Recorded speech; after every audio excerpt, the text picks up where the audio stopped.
Salut les petits potes, j'espère que vous allez bien. Aujourd'hui, on se retrouve pour deux nouveaux threads d'horreur. Bon, déjà ça, j'imagine que ça fait plaisir, mais j'ai une petite nouvelle qui va aussi te faire plaisir. Normalement, demain, il n'y a pas de vidéo qui est prévue ou quoi, mais je t'offre l'opportunité de débloquer une vidéo bonus comme ça. Là, tu vas te dire, mais waouh, comment on fait ça, Delcor, dis-moi tout, comment je peux avoir une vidéo en plus? Et bah, c'est tout simple. Cette vidéo-là, elle sort dimanche à 19 h. Et si le lundi à 19 h, on a atteint 777 pouces bleus, eh bien, elle sera débloquée automatiquement. Enfin, c'est moi qui le fais, c'est pas YouTube. Bref, en gros, tu vois le délire, c'est donnant un petit peu. Bref, on va pas perdre plus de temps. Si tu veux soutenir et débloquer la vidéo, et bah petit pouce bleu. Et si t'es pas abonné, je t'invite aussi à le faire. Allez, prends-toi un petit chocolat chaud et puis on est parti.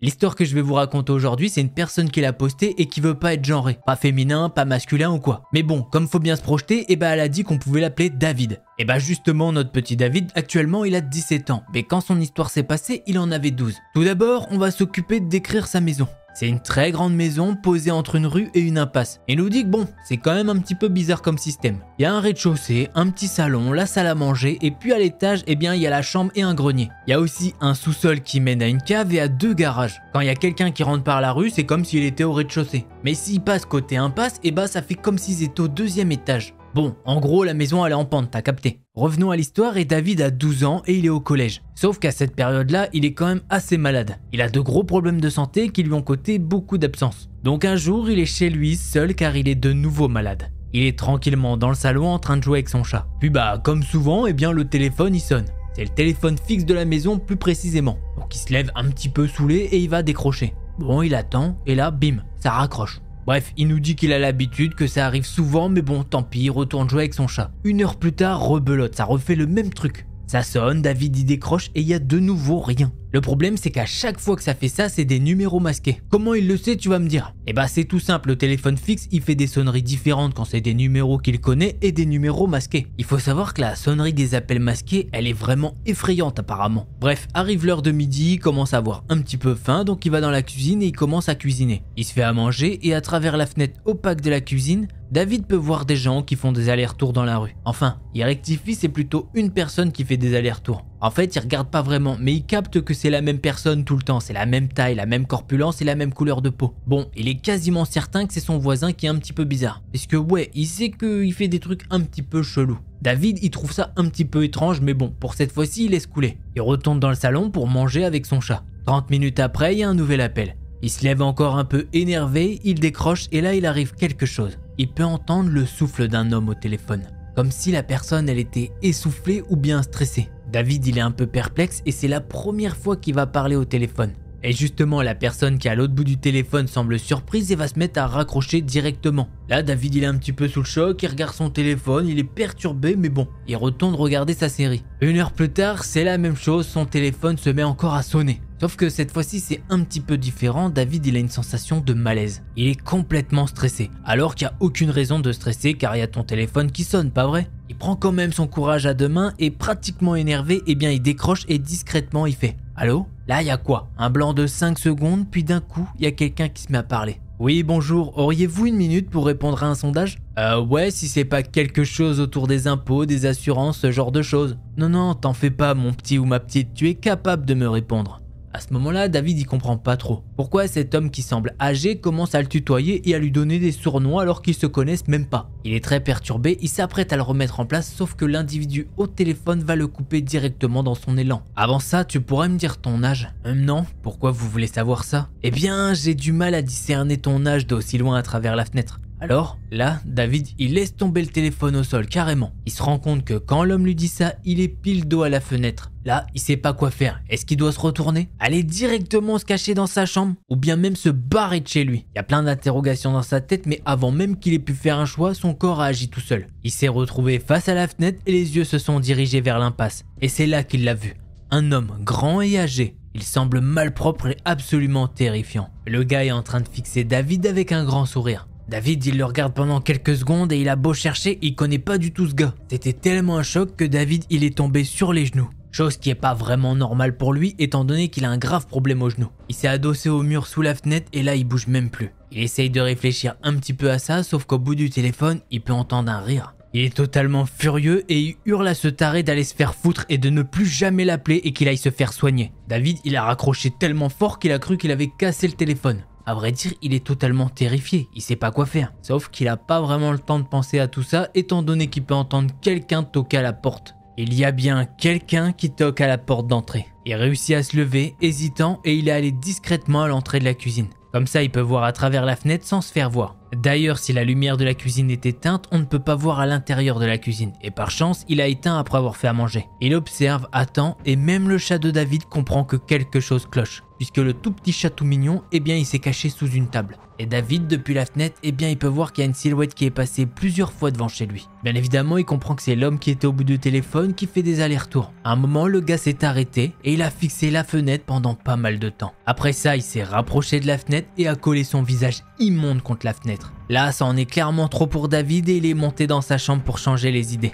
Il a jamais revu cet homme, mais il y a une chose qui est sûre, maintenant il décroche même plus au numéro inconnu. Voilà, c'est ainsi que se termine ce premier thread d'horreur. Ouais, assez bizarre comme histoire, bon bah c'est un téléphone fixe donc je me dis que potentiellement le gars il a eu ça dans les pages blanches ou un truc comme ça. Et ouais, ça se trouve le gars il l'a observé pendant pas mal de temps étant donné qu'il était beaucoup malade. Malheureusement on sait pas s'il a parlé de tout ça à ses parents ou bien à la police ou quoi, mais je pense pas, j'ai pas l'impression vu du récit. Allez, passons maintenant au second thread d'horreur que j'adore. Oui, je sais, c'est bizarre de dire ça pour un thread d'horreur, mais bon, faut dire ce qui est. Ah, j'aime bien parce que oui, ça m'est pas arrivé à moi, parce que sinon, clairement, j'aurais flippé ma race.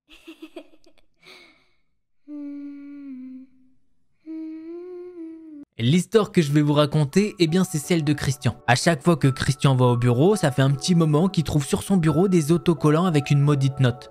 Et à chaque fois qu'il voit un de ses post-it, eh bien il passe une mauvaise journée. Et ouais, il s'attendait pas à avoir un admirateur ou une admiratrice secrète, puisque à première vue, les notes sur les post-it sont des notes plutôt charmantes. Il y a quelques petits compliments polis sur ses vêtements ou quoi. Une autre note sur la gentillesse et la douceur de sa personnalité. D'ailleurs, petite particularité sur ces post-it, eh bien ils sont tous signés à la fin en disant XOXO, ce qui veut dire bisous bisous. Il se dit que c'est un petit peu bizarre étant donné que ça fait style un petit peu collège-lycée. Après, Christian il nous dit que bon bah ça booste un petit peu son ego. Mais je vous calme tout de suite, il est déjà marié. Bon, avec sa femme Emily, ils ont eu une période difficile il y a quelques années étant donné qu'il a eu une liaison. Mais avec un petit peu d'effort et tout, eh bien ils ont remis leur couple à flot. Justement, toutes ces notes, Christian il veut en parler à sa femme. Mais le problème c'est qu'il veut pas l'inquiéter pour rien.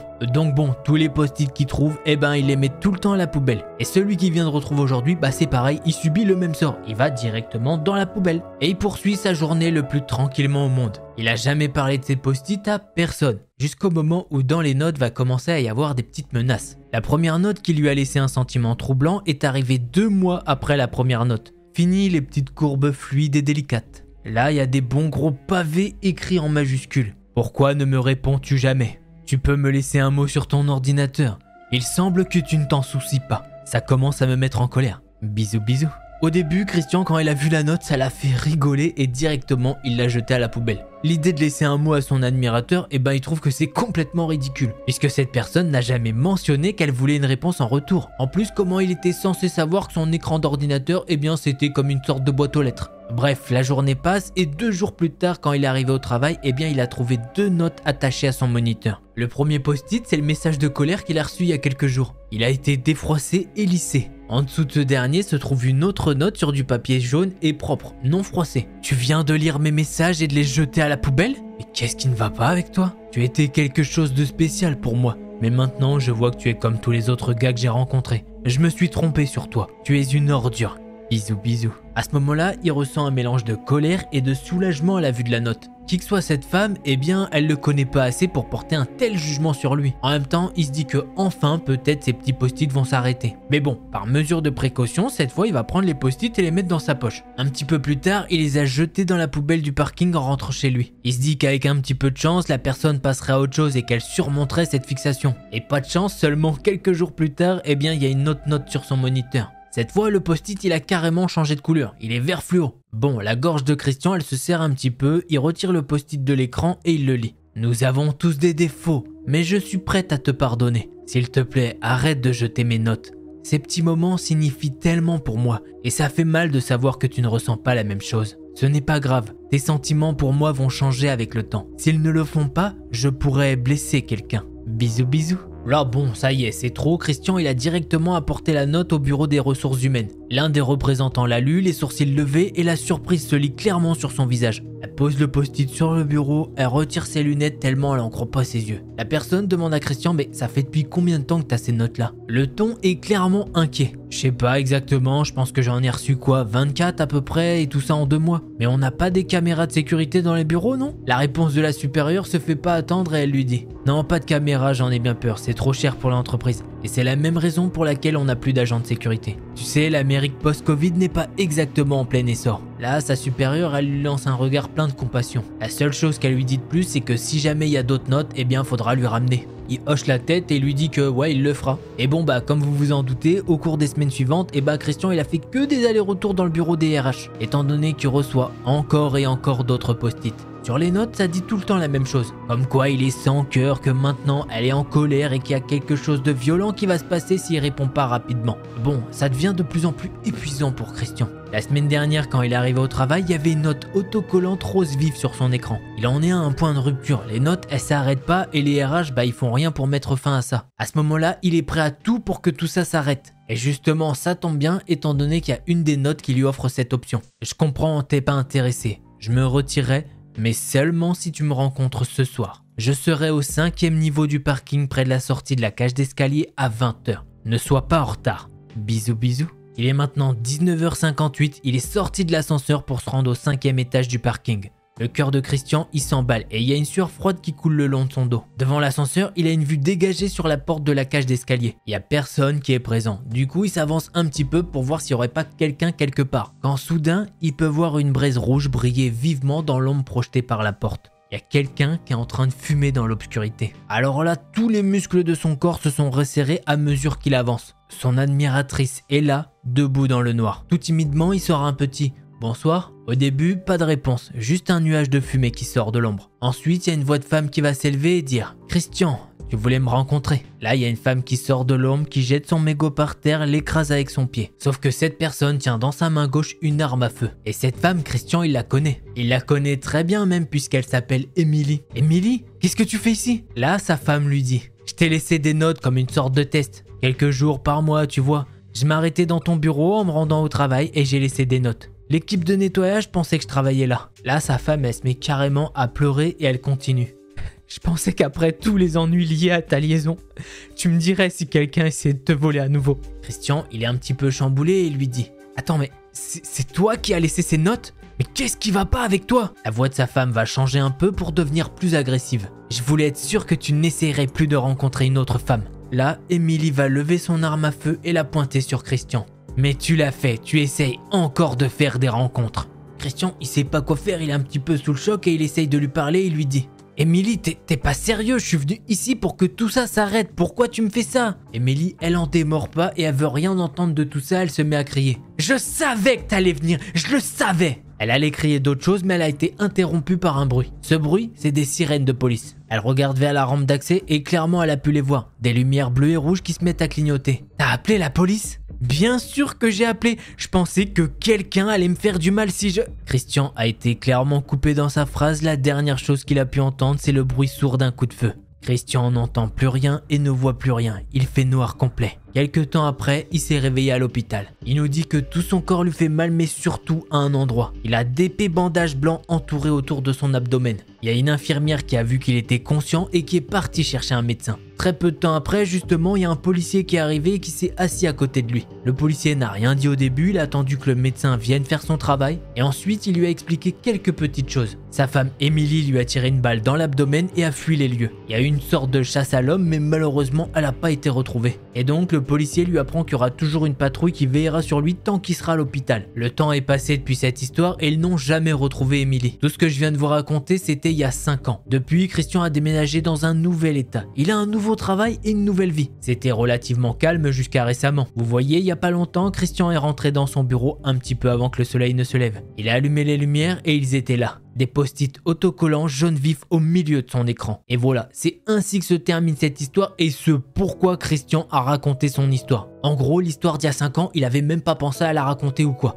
Mais depuis là, ce qui vient de se passer récemment, il a décidé de partager ça pour savoir qu'est-ce qu'il peut faire. Et surtout qu'en fait, il est en flip total. On peut clairement présager que son ex-femme est dans les parages et qu'elle va le tourmenter de nouveau. Donc clairement, on peut le dire, la grosse galère pour lui. Et ben c'était une histoire de fou furieux, moi je l'ai kiffé. Si toi aussi c'est pareil, et ben hésite pas, petit pouce bleu, je te rappelle 777 pouces bleus et paf, demain t'as une nouvelle histoire gratuite. Si jamais t'étais pas abonné et que t'as kiffé l'histoire, hésite pas à nous rejoindre, ça fera un petit pote en plus. Et si jamais tu veux encore plus de threads d'horreur, je t'invite à aller voir un de ces deux là. C'était Delcor, en attendant la prochaine vidéo, portez-vous bien, tchuss les petits potes.